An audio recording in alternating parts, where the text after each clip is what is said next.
Boa tarde a todos.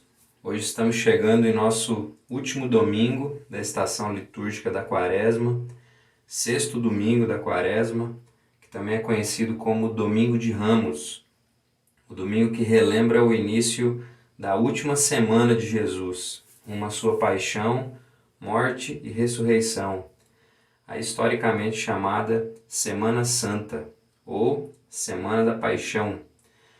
E este sexto domingo da Quaresma é conhecido também como Domingo de Ramos, porque marca o início desta última semana de Jesus com um evento muito significativo, a entrada triunfal de Jesus em Jerusalém, onde ele foi recebido por uma multidão que cortava ramos de árvores e os espalhava pela estrada enquanto ele passava. Um evento com significado importantíssimo na jornada de Jesus, uma concretização da sua missão. Uma entrada triunfal que o conduziu até a sua entrega humilhante, porém muito mais gloriosa do que a própria entrada foi. A entrega humilhante e dolorosa que resultou na glorificação do Filho do Homem, o enviado do Pai. É chegada a hora de ser glorificado o Filho do Homem. Esse é o tema do nosso sermão de hoje, que vai percorrer a narrativa presente no Evangelho de Mateus, capítulo 21. Um momento que marcou a convicção de Jesus rumo ao cumprimento da sua missão, revelando características ímpares dos contornos do projeto redentivo divino, mas que também escancarou as contradições das expectativas humanas em relação ao Messias, ao Cristo, ao ungido de Deus. Contradições essas que foram usadas por Deus para causar as circunstâncias necessárias que levariam Jesus exatamente onde ele deveria chegar. A doação da sua vida como resgate. Algo que ele mesmo já havia dito pouco antes. Mateus capítulo 20, verso 28. Jesus disse assim: a exemplo do Filho do Homem, que não veio para ser servido, mas para servir e para dar a sua vida em resgate de muitos. Uma morte que, ao mesmo tempo que foi um ato de entrega voluntária do Filho de Deus, também sacramentou a culpa dos homens, através do profundo desejo e, consequentemente, do êxito em matar Jesus. A entrada triunfal em Jerusalém incitou ainda mais a hostilidade dos líderes judeus. O entusiasmo das multidões que receberam Jesus os levou a um desejo ainda mais profundo de concretizar todas as suas conspirações contra ele. Isso demonstra que, de certa forma, a maneira como Jesus entrou na cidade, com a autoridade de um rei, obrigou os principais líderes religiosos a se ajustarem ao programa divino. Todos estavam ali organizados, para mais uma Páscoa, mas mal sabiam eles que aquela Páscoa em específico seria diferente. O real Cordeiro Pascal dessa vez estava ali, entre o povo. E para que o seu sacrifício ocorresse, eles precisavam ser ajustados por Deus ao seu cronograma. Por isso que a entrada de Jesus em Jerusalém e o entusiasmo das multidões iria instigar ainda mais a crise entre os líderes judaicos, os fazendo tomar as atitudes necessárias para a concretização do plano divino. Chegou o momento do rei, o Messias prometido, cumprir a sua missão. Todas as expectativas proféticas, as expectativas do pacto, seriam enfim cumpridas, do jeito de Deus, da forma de Deus, no tempo de Deus. E mais uma mensagem muito importante neste tempo de Quaresma.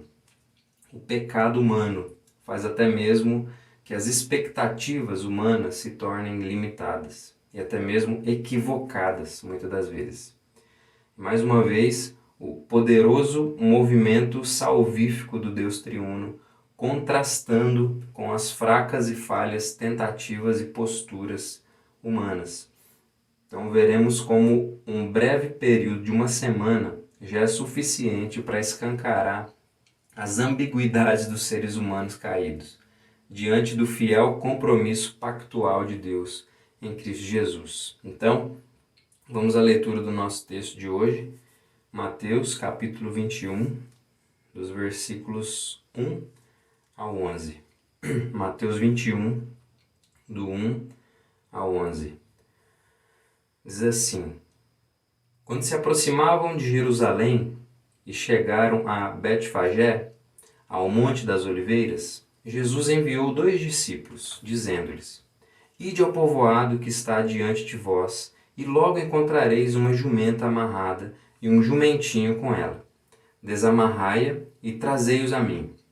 E se alguém vos disser alguma coisa, respondei: O Senhor precisa deles, e logo os enviará de volta. Isso aconteceu para que se cumprisse o que havia sido falado pelo profeta. Dizei à filha de Sião: Eis que o teu rei vem a ti, humilde e montado num jumento, num jumentinho, cria de animal de carga. Os discípulos foram e fizeram como Jesus lhes ordenara. Trouxeram a jumenta e o jumentinho e puseram sobre eles os seus mantos. E Jesus montou. E a maior parte da multidão estendeu seus mantos pelo caminho, e os outros cortavam ramos de árvores e os espalhavam pelo caminho. E as multidões, tanto as que iam diante dele como as que o seguiam, clamavam: Hosana ao filho de Davi. Bendito o que vem em nome do Senhor. Hosana nas alturas. Quando Jesus entrou em Jerusalém, toda a cidade se agitou e começou a perguntar: Quem é este? E as multidões respondiam: Este é o profeta Jesus, de Nazaré, da Galiléia. Amém? Vamos orar. Deus, quero te agradecer por mais uma vez, Senhor, nos reunir, por mais uma vez o Senhor reafirmar a sua aliança conosco, mais uma vez nos unir como família sua, como povo seu, para ser alimentados, Pai, pela sua palavra, para sermos fortalecidos, ó Pai, pela comunhão e pela mesa do Senhor, Pai. Muito obrigado, Deus, que o seu Espírito Santo abra os nossos corações, Pai, para que a mensagem, Pai, da sua palavra venha fazer morada mesmo em nós, Pai. Em nome de Jesus, nos ajude a encarnar, Pai, cada dia mais as suas verdades, Pai, a sua verdade revelada na sua palavra, Pai.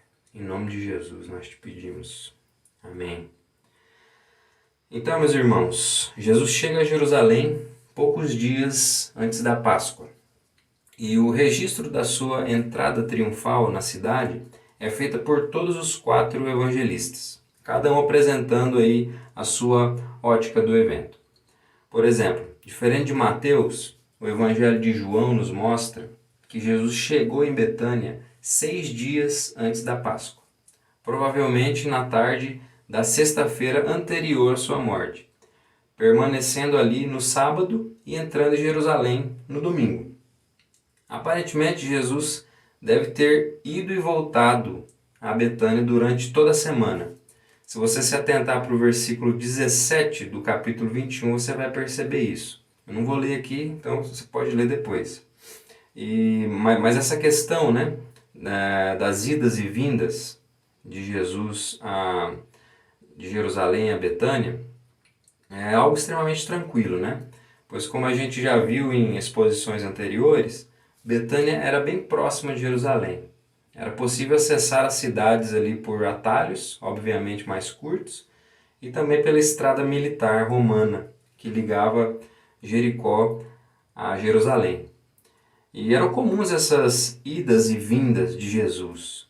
Porém, essa ida específica para Jerusalém foi bem diferente daquelas mais reservadas que aconteceram anteriormente. Há nesse momento aqui uma intencionalidade de Jesus em marcar um momento distinto da sua jornada entre os homens.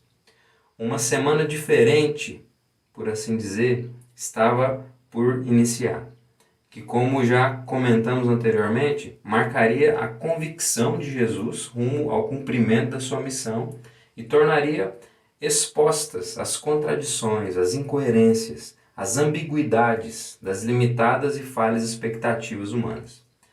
E é expondo alguns fortes contrastes que a jornada dolorosa de Jesus rumo à sua glorificação vai nos ensinar valiosas lições sobre o nosso lugar, a nossa postura no glorioso drama de redenção que é conduzido soberanamente por Deus. Há 3 anos atrás, eu li um breve artigo sobre a Semana Santa, escrito por Caio Andrade, intitulado O que pode acontecer em uma semana.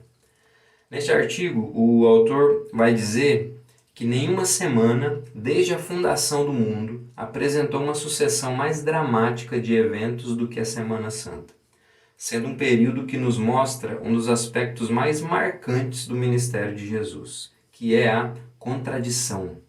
Ou seja, poderíamos dizer que quando os seres humanos são expostos à realidade de Cristo, o Cristo dos pactos, como diz o teólogo O. Palmer Robertson, as contradições e as incoerências dos homens caídos se destacam no interior do drama que Deus está dirigindo. Tudo isso para que a coerência do plano divino em Cristo Jesus seja exaltada. E é inspirado por esse artigo de Caio Andrade que eu vou percorrer o texto de hoje, demonstrando algumas contradições expostas pelo evento da triunfal entrada de Jesus em Jerusalém. O que pode acontecer em uma semana? O que aconteceu na chegada a hora de ser glorificado o Filho do Homem, na sua última semana, rumo à sua paixão, morte e ressurreição? Vejamos então a primeira contradição que é escancarada aí pelo texto. Jesus chega a Jerusalém, cortejado e escoltado pelos seus discípulos, e na mesma semana seria traído, negado e abandonado por eles. Eu quero ler aqui os versículos de 1 a 3, depois os 6 e um primeiro trecho do versículo 7. Quando se aproximavam de Jerusalém e chegaram a Betfagé, ao Monte das Oliveiras, Jesus enviou 2 discípulos, dizendo-lhes: Ide ao povoado que está diante de vós, e logo encontrareis uma jumenta amarrada e um jumentinho com ela. Desamarrai-a e trazei-os a mim. E se alguém vos disser alguma coisa, respondei: o Senhor precisa deles, e logo os enviará de volta. É o versículo 6 e o comecinho do 7. Os discípulos foram e fizeram como Jesus lhes ordenara. Trouxeram a jumenta e o jumentinho. Então Jesus, na companhia dos seus discípulos, envia 2 deles, cujos nomes ele não menciona, para providenciar aí a montaria do jumento. E sem hesitar, eles vão e fazem assim como Jesus ordena, né? E aqui nós vamos ter uma exposição clara da lealdade dos discípulos a Jesus naquele momento. Nós podemos ver aqui um tipo de postura firme, né? Eles ouviam e obedeciam. E a narrativa nem sequer abre espaço para qualquer tipo de resistência ou insegurança dos discípulos naquele momento. Eles estavam firmes e confiantes em relação ao Jesus em que criam. Mas o ponto em foco aqui não é, de certa forma, a postura dos discípulos, simplesmente. Apesar de ser uma observação importante para o contraste posterior que nós vamos ver. O que Jesus está fazendo, isso sim é o foco aqui. O que Jesus está apresentando, está revelando sobre si nesse momento específico do progresso do plano redentivo divino. E o que Jesus está fazendo aqui? O que Jesus fez, né, na verdade, naquele momento? O que o texto faz questão de deixar bem claro, e cada evangelho vai apresentar isso da sua maneira, é o planejamento de Jesus em relação ao uso do jumentinho. A aglomeração ali, né, e a aclamação das multidões, obviamente elas não foram manipuladas, né? Jesus não manipulou isso, vão lá e pede para o pessoal ficar esperando a minha chegada na entrada da cidade, né? Isso claramente não aconteceu, né? Mas o uso específico do jumentinho foi algo planejado de forma intencional por Jesus. Carson vai dizer que era como se ele estivesse contando uma parábola representada naquele momento. Ele estava soberanamente vivenciando um ato de autorrevelação simbólica. Era o momento de se colocar, uma vez mais, como cumprimento de expectativas veterotestamentárias específicas, como cumprimento de expectativas pactuais específicas, e não simplesmente para superar expectativas humanas, limitadas aos seus próprios interesses. Por isso os versículos 4 e 5 vão dizer, né? Isso aconteceu para que se cumprisse o que havia sido falado pelo profeta. Dizei à filha de Sião, eis que o teu rei vem a ti, humilde e montado num jumento, num jumentinho, cria de animal de carga. Na primeira parte aqui, na introdução da citação, nós temos uma citação de Isaías 62:11. E no restante da citação, nós temos uma referência direta a Zacarias 9:9, que diz justamente assim: Alegra-te muito, ó filha de Sião, exulta, ó filha de Jerusalém. O teu rei vem a ti, ele é justo e traz a salvação. Ele é humilde e vem montado num jumento, num jumentinho, filho de jumenta. E se a gente observar aqui, é bem provável que as palavras que foram omitidas aqui, né, justo e vitorioso, do texto de Zacarias, que foram omitidas na citação ali no Evangelho de Mateus, pode ser entendido porque a principal ênfase a ser transmitida na citação é a humildade de Jesus. Essa era uma característica do rei Messias que era extremamente ignorada pelos judeus. A gente poderia dizer que era um ponto cego terrível que eles tinham. Portanto, para os que tinham olhos para ver, né, Jesus não só estava proclamando o seu messiado e o seu cumprimento da Escritura, mas também estava mostrando que a sua chegada à cidade significava a chegada de um tipo de paz e amor específicos. Um tipo de paz e amor conquistado, não um tipo de paz e amor conquistados militarmente, né? ou através de acordos sociopolíticos, mas uma realidade conquistada pela entrega, um tipo diferente de força e de poder. E nesse cenário, o uso de um animal jovem, ou seja, não domado, enriquecia ainda mais a simbologia desse evento que estava acontecendo. Se você observar bem, vai notar que Mateus, diferente dos outros evangelhos, cita o uso de dois animais, a jumenta e o jumentinho.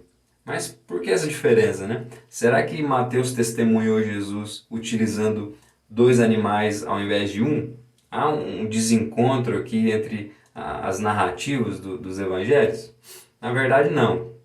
Não existe nenhum desencontro, nenhuma incoerência entre as narrativas aqui.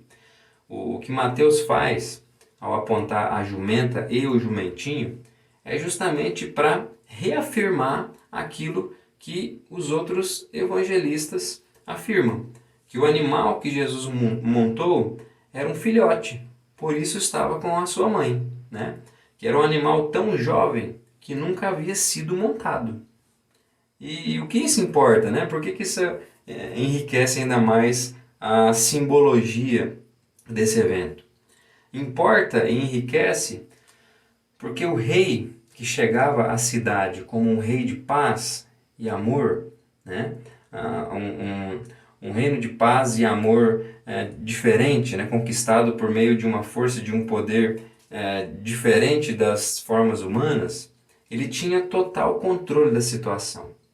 No meio de uma multidão entusiasmada, por exemplo, né? Um animal não domado, ele permaneceu calmo sobre as mãos do Messias, que não apenas controlava a situação, mas que tem a própria natureza sob o controle das suas mãos.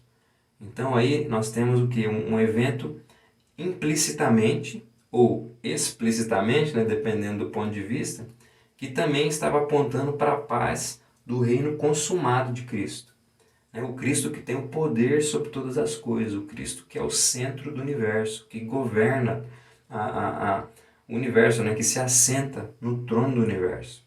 Então Jesus estava aqui revelando características específicas sobre si mesmo e sobre o desenrolar do pacto da graça diante daquela multidão. Mas não apenas diante da multidão, né?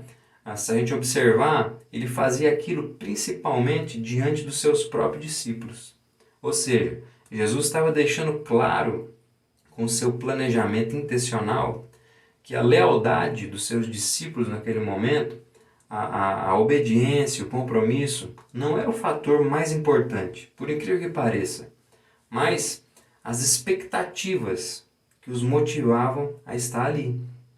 Que imagem de Jesus, de Cristo, que estava presente em suas imaginações?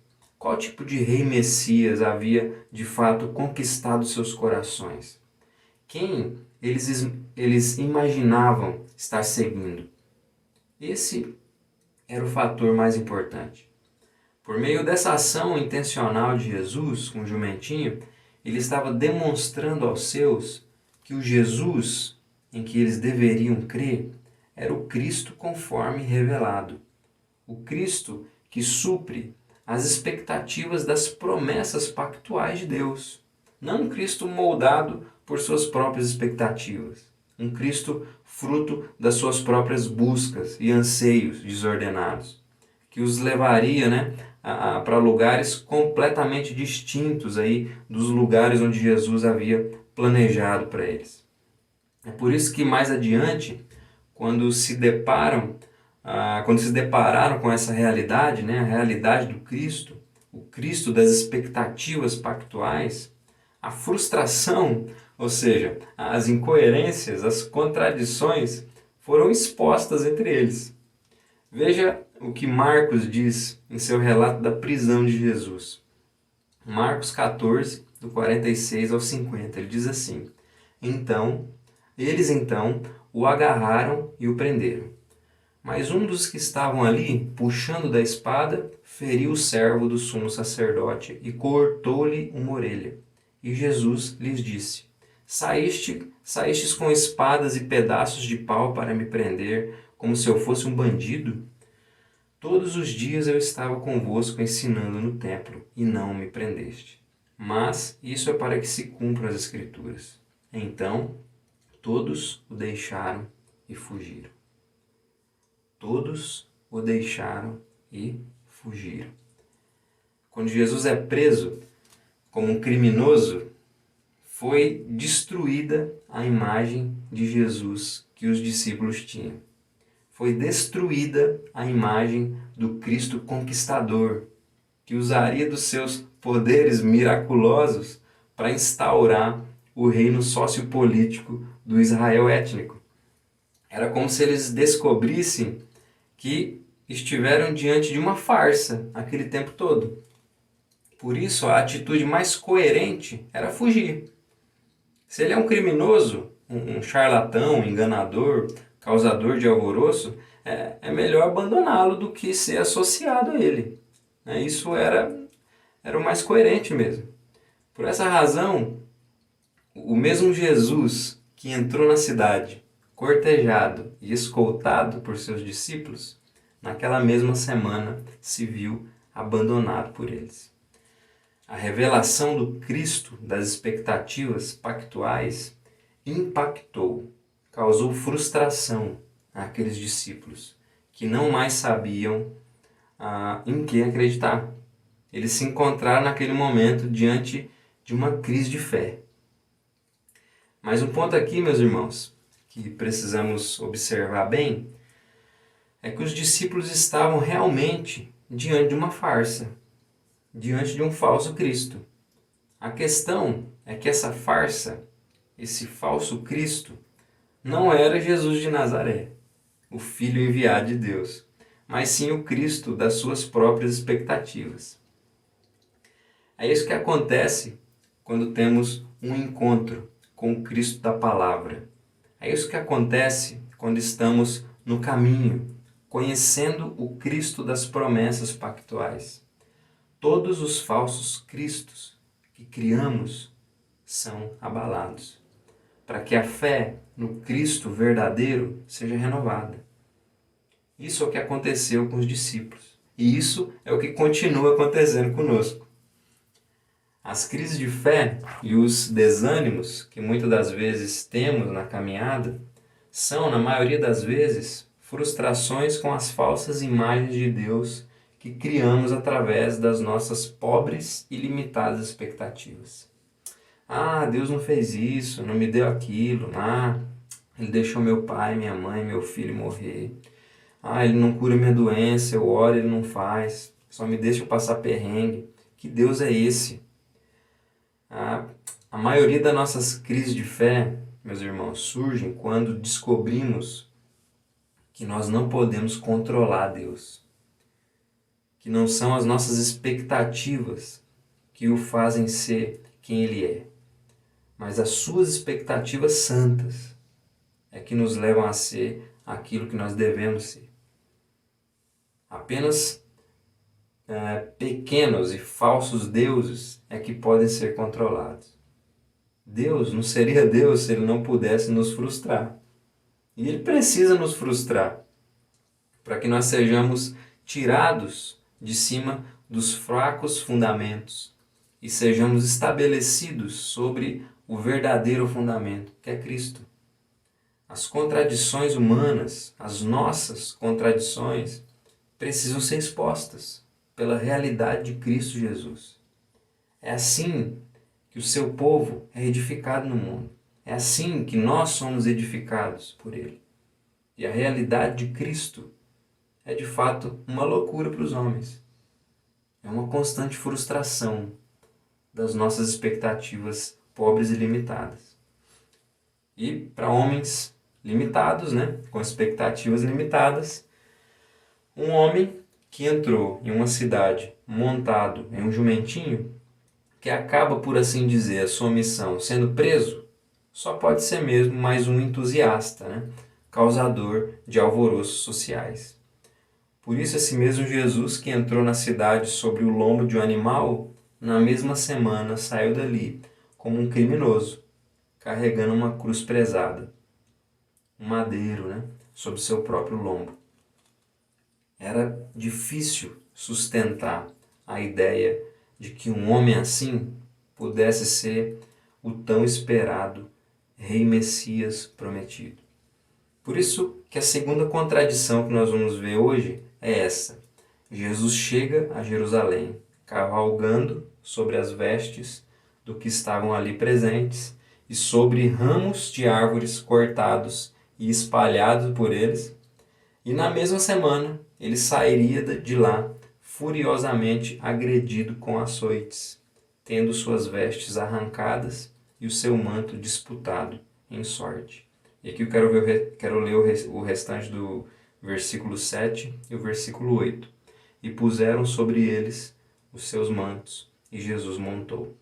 E a maior parte da multidão estendeu seus mantos pelo caminho, e outros cortavam ramos de árvores e os espalhavam pelo caminho. Outra coisa que podemos ver na entrada triunfal de Jesus em Jerusalém é o reconhecimento, naquele momento, da realeza de Jesus. E a multidão seguindo, de certa forma, o próprio exemplo dos discípulos. Se os discípulos de Jesus tiraram seus mantos para que ele se assentasse sobre eles, a multidão acabou seguindo o exemplo, lançando seus mantos na estrada, juntamente com ramos de árvore, para a passagem de Jesus. E isso foi um claro reconhecimento público da realeza de Jesus. Até porque, se a gente prestar bem atenção, algo parecido já havia sido feito ao rei Jeú, um acontecimento que foi registrado no livro de 2 Reis, capítulo 9, versículo 13. Sendo assim, se isso aconteceu para um rei humano, será que então o rei Messias ele não mereceria o mesmo? Com certeza que sim, E o versículo 9 vai confirmar ainda mais as expectativas messiânicas das multidões ali presentes. O versículo 9. E as multidões, tanto as que iam adiante dele, como as que o seguiam, clamavam: Hosana ao filho de Davi. Bendito o que vem em nome do Senhor. Hosana nas alturas. Essas aclamações de louvor aqui são referências principalmente ao Salmo 118, versículos 25 e 26. E Hosana, essa palavra que eles estão usando aqui, é a transliteração da expressão hebraica que originalmente era um clamor por ajuda, que significava salve. E Hosana nas alturas, né, que também é dito ali pelas multidões, provavelmente equivale à expressão glória a Deus nas alturas. Então, o que a multidão está tentando dizer? Né? As multidões estão louvando a Deus nos mais altos céus por enviar o Messias. Né? E se a gente for ver também essa questão, né? Se a expressão Hosana aqui, ela mantém algo desse seu significado original, nós podemos dizer que Jesus estava diante de um literal clamor por libertação. Até porque filho de Davi é um título messiânico, né? Que enfatiza o papel real desempenhado pelo Messias. Então, nós vemos aqui uma clara expectativa messiânica do povo em relação a Jesus. Tanto que as primeiras objeções em relação a isso, a esse reconhecimento da realeza de Jesus, a essa expectativa messiânica do povo, das multidões ali em Jerusalém, elas já vieram logo em seguida pelas autoridades judaicas, no versículo 15 do mesmo capítulo 21. Veja aí o que a narrativa diz. Ó. Mas, ao verem os milagres que ele realizara, e os meninos que gritavam no templo, Hosana ao filho de Davi, os principais sacerdotes e os escribas indignaram-se. Então nós vemos aqui que era clara essa expectativa messiânica, esse reconhecimento da realeza de Jesus. O povo estava de fato fazendo isso e Jesus estava literalmente diante desse pedido de socorro, de ajuda, de libertação. Né? Porém, como temos falado de contradições, né? Nós temos aqui mais uma contradição causada pelo impacto subversivo da autorrevelação de Jesus como o rei Messias. Né? Mesmo quando Jesus era percebido, embora aí de forma indistinta, né? Como o rei Messias, o povo não conseguia percebê-lo como servo sofredor. Lembra esse aqui como o terrível ponto cego que os judeus tinham né, a respeito de Jesus. Eles não conseguiam ver o Messias como esse rei humilde, como esse servo que viria para sofrer, para se entregar. Né? De acordo com as expectativas nacionais da época, era bastante fácil para a multidão, depois de ouvir a pregação de Jesus e ver os seus milagres, eles afirmarem o seu caráter messiânico, de salvador político. Mas era extremamente difícil para eles absorverem a realidade da inevitabilidade do sofrimento, da morte de Cristo e da expansão do povo de Deus para além da raça judaica. Né? O reconhecimento público da realeza de Jesus não obteve sustentação conforme a semana se passou. E a jornada de Jesus, aí, aos olhos humanos, parecia apenas estar o levando ladeira abaixo. Né? Ele sai de um considerável e aclamado rei Messias para um prisioneiro entre criminosos. Né? O lugar para onde a jornada de Jesus o levou frustrou as expectativas da multidão, que posteriormente acabou pressionando Pilatos a condená-lo e entregá-lo para ser crucificado. Veja o que o apóstolo João narra no seu evangelho sobre o interrogatório de Pilatos a Jesus. João 18, a partir do versículo 33. Preste atenção na postura do povo em relação a Jesus. João 18, do 33 em diante. Então Pilatos retornou ao palácio. chamou Jesus e perguntou-lhe: Tu és o rei dos judeus? Jesus respondeu: Perguntas isso por iniciativa própria ou foram outros que te falaram a meu respeito? Pilatos prosseguiu: Acaso sou judeu? O teu povo e os principais sacerdotes te entregaram a mim. Que fizeste? Jesus respondeu: O meu reino não é deste mundo. Se o meu reino fosse deste mundo, os meus servos lutariam para que eu não fosse entregue aos judeus. Entretanto, o meu reino não é daqui. Pilatos lhe perguntou: Então tu és um rei? Jesus respondeu: És tu que dizes que sou um rei. Foi para isso que nasci e vim ao mundo, a fim de dar testemunho da verdade. Todo aquele que é da verdade ouve a minha voz. Então Pilatos lhe perguntou: Que é a verdade? E dito isso, saiu de novo para falar aos judeus. E disse-lhes: Não vejo nele crime algum. Todavia, tendes por costume que eu vos solte alguém por ocasião da Páscoa. Quereis que eu vos solte o rei dos judeus? Então, então todos responderam, gritando: Este não, mas Barrabás. Barrabás era um líder rebelde. Versículo 1, capítulo 19. Então Pilatos mandou espancar Jesus. E os soldados teceram uma coroa de espinhos e a puseram sobre a sua cabeça. Vestiram-lhe um manto de púrpura e, aproximando-se dele, diziam: Salve, rei dos judeus! E davam-lhe bofetadas. Então Pilatos saiu outra vez e disse-lhes: Eu trarei aqui para vós, a fim de que saibais que não vejo nele crime nenhum. Então Jesus saiu, vestindo a coroa de espinhos e o manto de púrpura. E Pilatos lhes disse: Aqui está o homem. Ao vê-lo, os principais sacerdotes e os guardas gritaram: Crucifica-o! Crucifica-o! E Pilatos lhes disse: Levai-o e crucificai-o vós. Eu não vejo nele crime nenhum.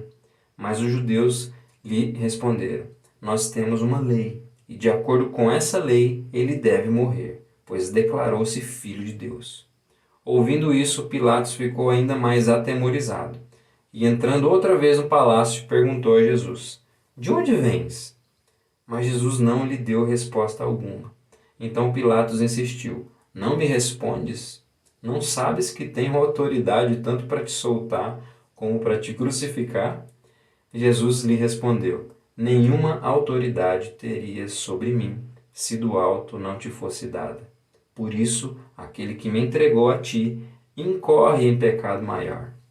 Daí em diante, Pilatos procurava soltá-lo, mas os judeus gritavam: Se soltares este homem, não és amigo de César. Todo aquele que se declara rei é contra César.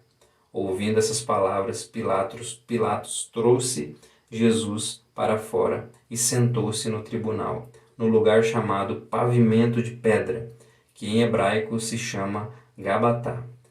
Era o dia da preparação da Páscoa, por volta da hora sexta, e Pilatos disse aos judeus: Aqui está o vosso rei.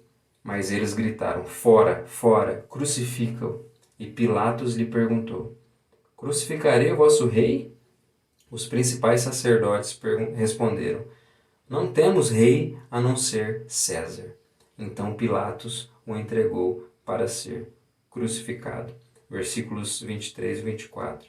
Tendo crucificado Jesus, os soldados pegaram as suas roupas e as repartiram em 4 partes, uma para cada soldado. Pegaram também a túnica, que não tinha costura, uma só peça, de alto a baixo. Por isso disseram uns aos outros: Não a rasguemos, mas tiremos sortes para ver de quem será, para que se cumprisse a escritura que diz: Repartiram entre si as minhas roupas e tiraram sortes. E assim fizeram os soldados. Meus irmãos, eu quis ler esse trecho todo para que você e eu possamos perceber uma coisa importante. Jesus não é um militante das nossas causas pessoais. O Filho de Deus não desceu do céu, se fez carne, habitou entre nós, não foi crucificado, morto, sepultado, né?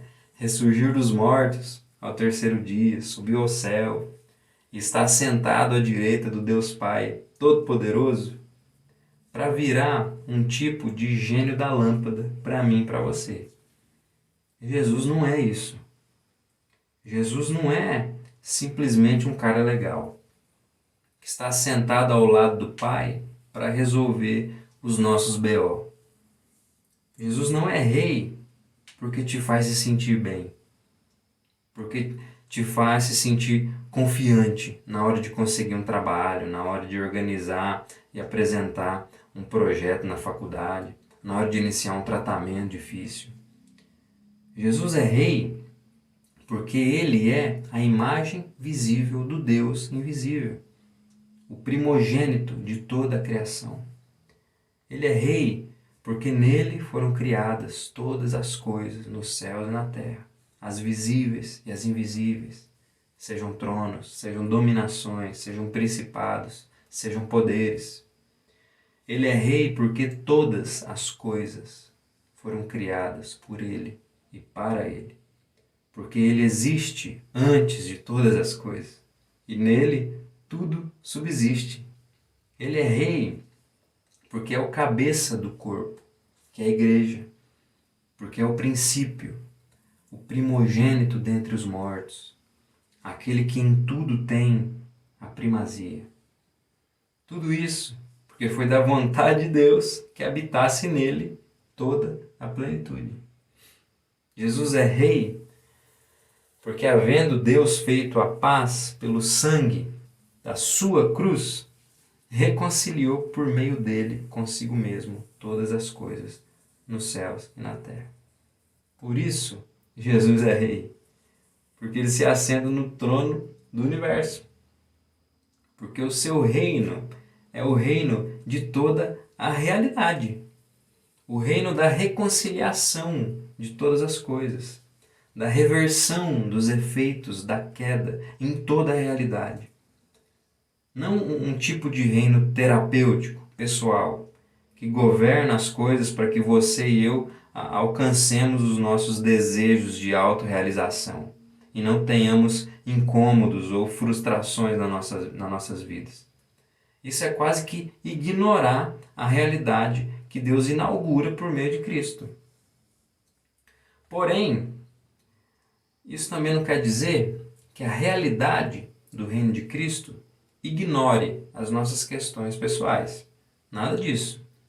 O fato dele não poder ser reduzido a um terapeuta pessoal não invalida o fato de que a sua obra decretou um prazo de validade para todo mal que afeta a realidade criada, para todo mal que nos afeta em nossa jornada nesse mundo desajustado.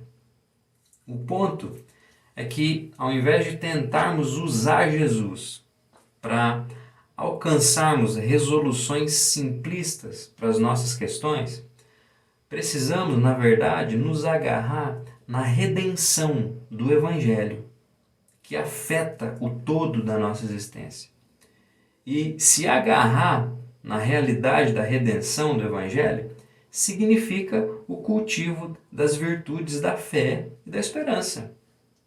Fé no que já foi conquistado e inaugurado em Cristo e esperança naquilo que ainda será consumado por Ele no fim dos tempos. É assim que nos apropriamos da realidade do Evangelho nas nossas vidas. Além da virtude do amor também, né? Que é o caminho onde nós vivenciamos aquilo que o Espírito Santo de Deus já tem aplicado dessa realidade em nossas vidas como parte do corpo de Cristo.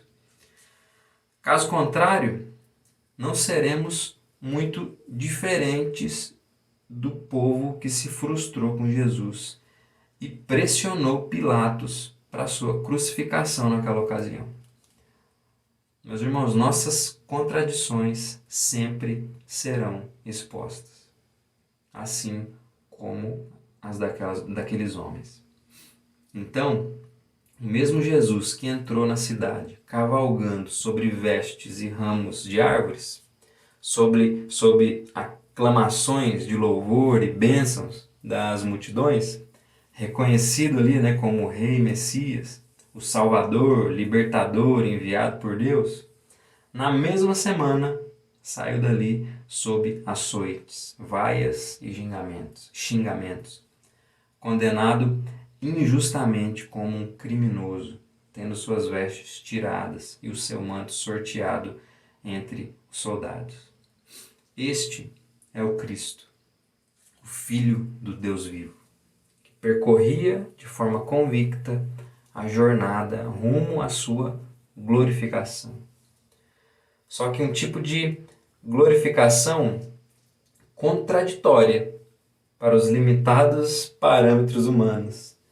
Mas assim o era, porque esse era o lugar exclusivo para a hora da glorificação do Filho do Homem, o enviado de Deus, que foi destinado a cumprir uma missão específica que nenhum outro ser humano poderia cumprir.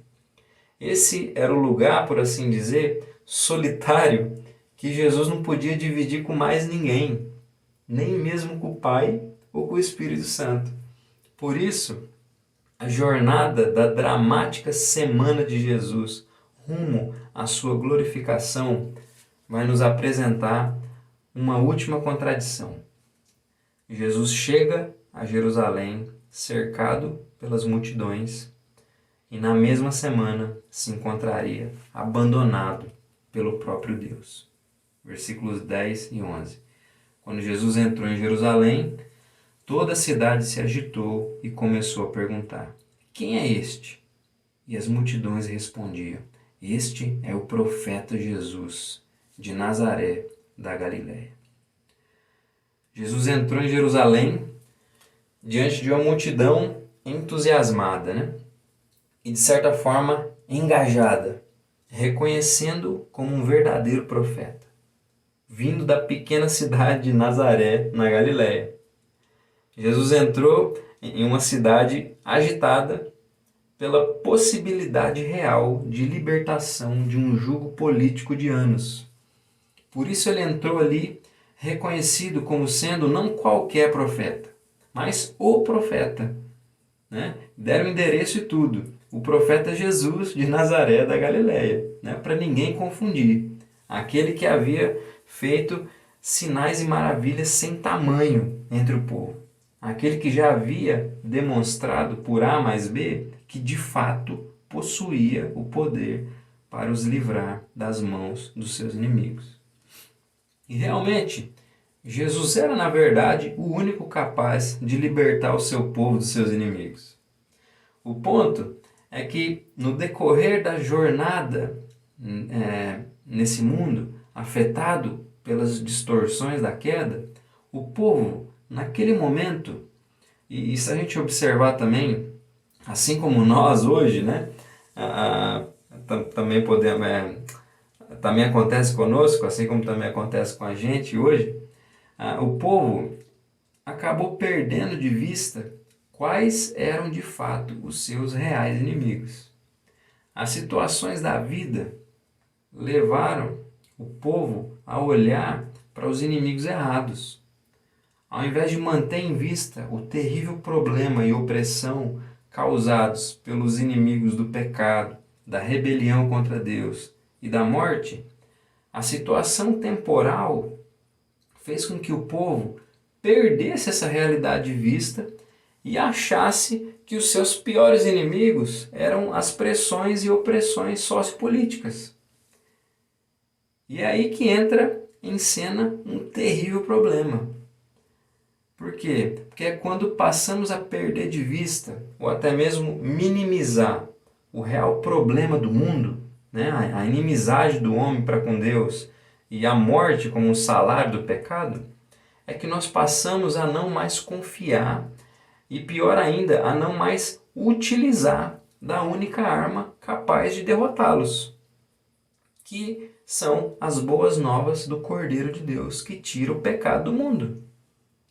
Foi quando se perdeu de vista os verdadeiros inimigos da humanidade que o Salvador, o enviado de Deus, foi abandonado e lançado para morrer em uma cruz, como um criminoso farsante. É nesse cenário que Jesus deixou de ser, para os que o rejeitaram, né, pelo menos, o grande profeta da nação, cheio de poder, para se tornar apenas mais um agitador social, né, que merecia ser punido. A arma letal contra os inimigos mais letais da humanidade foi descartada por aqueles que mantinham seus olhos em problemas, né, em inimigos secundários. Contudo, né, como nós estamos falando de contradições, mais uma vez, aqui estava uma das mais paradoxais contradições vividas na dramática última semana do ministério terreno de Jesus. Jesus entrou em Jerusalém cercado pelas multidões, que por não mais ter em seu horizonte a sua real e terrível condição de pecado e morte, o abandonou para morrer. O abandonou para morrer humilhado como um criminoso qualquer. Porém, nesse movimento perverso, né, mal sabiam eles que, na verdade, era justamente nesse lugar de humilhação que o Filho do Homem estava sendo glorificado. Estava sendo glorificado por estar cumprindo a missão que nenhum outro poderia cumprir no seu lugar. Uma rejeição perversa que levou Jesus para o seu lugar de maior glória. Por isso, logo após a sua entrada triunfal em Jerusalém, Jesus afirmou com muita convicção. Né? João 12:23 vai dizer isso. Né? Jesus falou, é chegada a hora de ser glorificado o Filho do Homem. Foi nesse lugar de abandono e humilhação que o Filho do Homem estava cumprindo fielmente o pacto de redenção estabelecido no seio da Trindade antes da fundação do mundo. Foi nesse lugar de humilhação que o Cordeiro de Deus estava sendo esmagado, moído pelos pecados do seu povo, pelos principais e fundamentais inimigos e maldições da queda. Um momento de abandono que significou a reconciliação de todas as coisas no céu e na terra. Um momento de solidão que significou a reunião redentiva dos eleitos de todos os cantos da terra. E a inauguração do estabelecimento do reino de paz e amor conquistado pelo Filho de Deus, pelo poder do seu Santo Espírito. Deus em Cristo, pelo Espírito, reconciliando consigo mesmo todas as coisas, do seu jeito, da sua maneira, da sua forma, do seu tempo, fazendo um contraste com as formas, as maneiras e as expectativas humanas. Deus está cumprindo as expectativas da sua própria palavra. Jesus vem para suprir as expectativas da palavra de Deus, e não as expectativas distorcidas dos homens. Então esse é um movimento trinitário de reconciliação de todas as coisas. Deus em Cristo, pelo Espírito, reconciliando consigo mesmo todas as coisas. Marcos 15, no versículo 25 em diante. A crucificação e morte de Jesus. Diz assim: era a hora terceira, quando o crucificaram. Acima dele estava a sua acusação por escrito: o Rei dos Judeus. Também crucificaram com ele 2 ladrões, um à sua direita e o outro à esquerda. E cumpriu-se a escritura que diz: e foi contado com os transgressores. E os que passavam o insultavam, balançavam a cabeça e diziam: tu que destróis o santuário em 3 dias, e em 3 dias o reedificas, salva-te a ti mesmo, descendo da cruz. De igual modo, os principais sacerdotes, com os escribas zombando dele, diziam entre si: salvou os outros, mas não consegue salvar a si mesmo. Desça agora da cruz o Cristo, o Rei de Israel, para que vejamos e creiamos. E os que com ele foram crucificados também o insultavam. Chegada a hora sexta, houve trevas sobre toda a terra, até a hora nona. E à hora nona, Jesus exclamou em alta voz: Eloi, Eloi, lama sabachthani, que traduzido é: Deus meu, por que me desamparaste? Ao ouvirem isso, alguns que ali estavam disseram: Ele está clamando, chamando por Elias. Então um deles correu, ensopou uma esponja em vinagre e, pondo-a numa haste, deu-lhe de beber, dizendo: Deixai, vejamos se Elias virá tirá-lo. Mas Jesus, dando um alto brado, expirou. Então o véu do santuário se rasgou em dois, de alto a baixo, e vendo expirar assim, o centurião que estava diante dele disse: É verdade, este homem era o Filho de Deus. Este homem era o Filho de Deus. Então, para concluir nosso sermão de hoje, nós não poderíamos finalizar o último domingo da estação litúrgica da Quaresma de outra forma, né?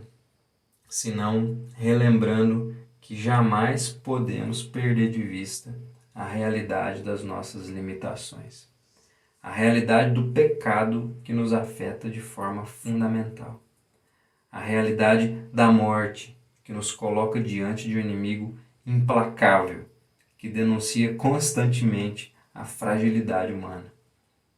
Que esse tempo de Quaresma, e principalmente hoje, domingo de Ramos, que nos apresentou as contradições da dramática última semana do nosso Senhor e Salvador Jesus Cristo, possa nos lembrar que a nossa condição nos pressiona sempre a criar Cristos, segundo as nossas limitadas e egoístas expectativas. Falsos cristos que sempre serão frustrados com a verdade autorrevelada do Cristo testemunhada nas Escrituras. Enquanto o verdadeiro Cristo está fazendo novas todas as coisas, o Jesus que é formado pelas nossas próprias expectativas está apenas ressaltando as nossas próprias demandas. Demandas desordenadas que nos fazem pensar que o enviado de Deus é simplesmente um militante das nossas questões e não o Rei e Salvador de toda a realidade. Que esse tempo de Quaresma nos ajude a manter bem claro em nossas mentes e corações quais são os reais inimigos que assolam e oprimem a humanidade e o mundo de Deus. O pecado, a rebelião, inimizade contra Deus e a morte. Que o Senhor nos livre, como seu povo, de perder de vista ou de minimizar essa realidade, de gastar os nossos esforços combatendo inimigos secundários, abrindo mão da principal arma que nos foi dada, o Evangelho de Jesus Cristo. Essa arma que é poderosa em Deus para destruir fortalezas, como nos ensina o apóstolo Paulo em 2 Coríntios. E que fortalezas são essas, né? Talvez muitos possam se perguntar. Essas são justamente as fortalezas dos corações humanos petrificados, duros e rebeldes a Deus. Fortalezas que nós não conseguimos vencer, que nós não conseguimos destruir por meio de esforços próprios. Um lugar que só pode ser acessado por meio da arma mais poderosa, que é o Evangelho de Jesus Cristo.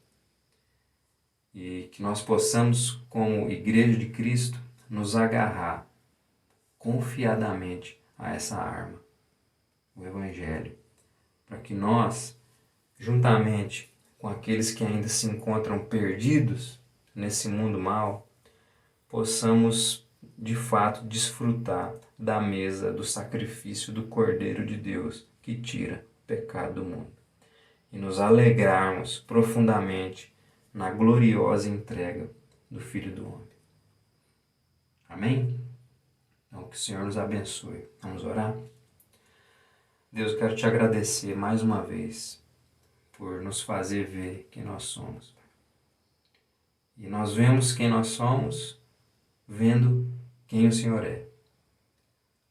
A convicção de Cristo rumo à sua morte e ressurreição mostra as nossas incoerências, mostra as nossas fraquezas e nos faz ver que nós precisamos, Pai, constantemente se agarrar no Senhor. Nos mostra que nós precisamos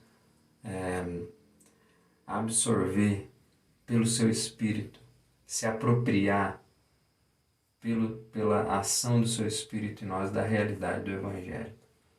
Essa arma, Pai, que nós temos, ó Pai, de transformação, não apenas uma transformação própria, Pai, mas de cultivo dessa nova realidade que o Senhor inaugura em Cristo. Um Evangelho que nos faz desfrutar disso como povo, como corpo, como igreja e testemunhar disso no mundo. Muito obrigado, Senhor, porque nós podemos ver o Senhor mais uma vez por meio da Sua palavra.